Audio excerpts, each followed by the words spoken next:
Еркіндік. Бізге ол әрдайым өзімізбен бірге болатындай болып көрінеді. Ал егер ертең сізді одан айырса не болады? Адамды саудаға салу, адамдарды еркіндіктен және негізгі құқықтарынан айырады. Бұл қазіргі кезде де өзекті болып отырған мәселе. Ол түрлі формада болып отыруы мүмкін. Алайда оның басты элементтері әрдайым бірдей болып келеді. Бұл адамды бақылау, оған күш көрсету, қарыздар және еркіндігінен айыру. Алдау.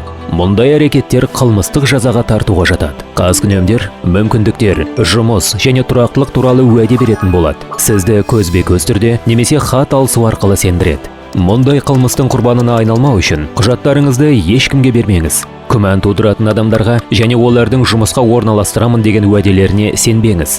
Басқа қалаға немесе елге шыққан кезде жақындарыңызға өз координаталарыңызды тастап кетіңіз.